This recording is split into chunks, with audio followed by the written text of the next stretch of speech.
Nigeria.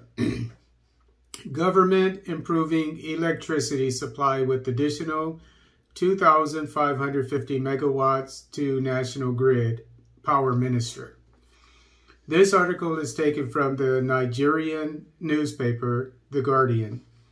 As Nigeria's electricity challenges worsen, part of which recently manifested in the collapse of the national grid for the umpteenth time, causing widespread power outages across the country, strong indications emerged yesterday that the Central Bank of Nigeria, CBN, has commenced emergency funding of critical projects that would address loopholes in the infrastructure linking the Transmission Company of Nigeria, TCN, with the nation's 11 distribution companies, DISCOs.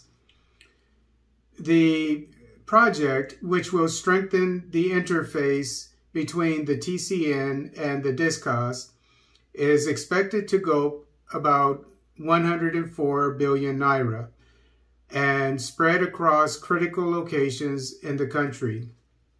In similar vein, Minister of Power Abubakar Aliyu yesterday said that the federal government was making efforts to add 2,550 megawatts of electricity to the national grid. Recall that the nation's electricity grid system experienced 2 grid collapses within 48 hours last week as the system lost about 1,100 megawatts generation capacity. Aliyu disclosed that the gas pipeline affected by acts of vandalism had been restored and that the Okpai power plant had resumed generation and was currently contributing an average of 300 megawatts to the grid. He added that the development last week was exacerbated by the ongoing water management regime at the Kainji, Jeba, and Shiroro power plants. According to Aliyu, the Nigerian Bulk Electricity Trading PLC had been directed to enter fast-track negotiation with AGIP on an interim energy sales agreement with a view to bringing the new Okpai 2 power plant on the grid, thereby contributing an additional 400 megawatts of generation capacity. The pigging of the gas pipeline supplying gas to Odukpani power plant is scheduled for completion tomorrow, thus ramping up generation by about 400 megawatts. To optimize the capacity utilization of the power plants owned by the Niger Delta Power Holding Company, Ltd., NDPHC, the Nigerian Electricity Regulatory Commission, NERC, has approved a special gas pricing for emergency contracting of gas from the Nigerian Gas Marketing Company, Ltd. We expect an on-grid improvement of about 800 megawatts generation capacity from the NDPHC plants too, the power minister said. Aliyu also revealed that government had, in the medium term, agreed with Nigerian Gas and Power Investment Company Limited, NGPIC, a subsidiary of NNPC, on the framework for the overhaul of the Okoloma gas processing plant, thereby restoring the full capacity of the 650 megawatts AFAM 6 combined cycle power plant. He noted that the recent spate of system collapse was regrettable, saying that it was a direct consequence of a snap on a 330 kilovolt transmission line. He added that the mitigation measures for avoiding such incidents of blackouts were being implemented through several interventions, including the Presidential Power Initiative. Reacting to the CBN's move to inject funds to improve transmission infrastructure, stakeholders in the sector are, however, divided.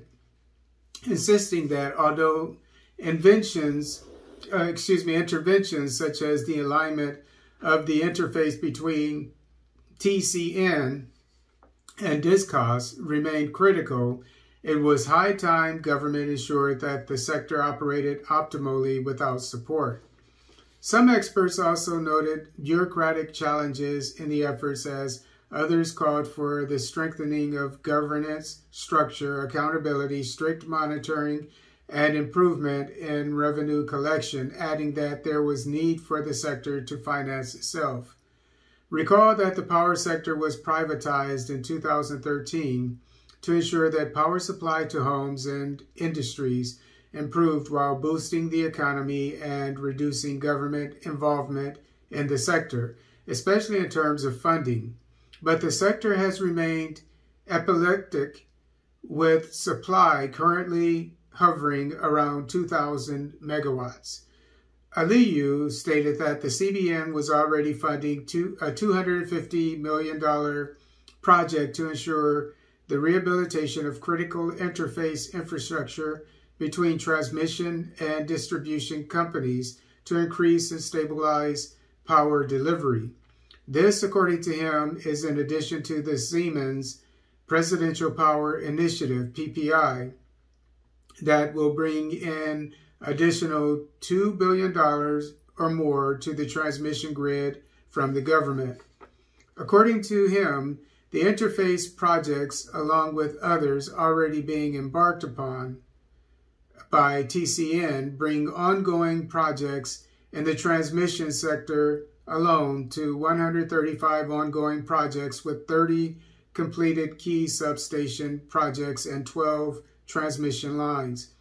The managing director and chief executive officer of Nigerian Bulk Electricity Trading Company, NBET, Dr. Nnaemeka Eweluka, disclosed that the Apex Bank was able to identify critical projects that could quickly address and restore normalcy. An energy expert, Bode Fadipe, stated that one of the fundamental issues in the power sector included poor liquidity, adding that whilst it is true that one of the expectations of the privatization program was for the sector to self-fund itself, the benchmark was yet to be realized. It is in direct response to this liquidity challenge that the CBN was brought into the loop. There is therefore sense in the involvement of the CBN and the interface projects between DISCO and TCN, Fadipe said. According to him, the gains of the DISCO TCN funded interface project are huge, as it would help to bring more load into the grid, and by so doing, more people will be able to receive electricity for their use. Fadipe stated that quality of supply is also expected to increase because in some locations where the transformers are overloaded, they would be upgraded. An energy expert who is a key investor in the DISCOs, but who pleaded anonymity, told The Guardian that the intervention in the interface project showed the obvious gap that have been neglected over the years by the current administration.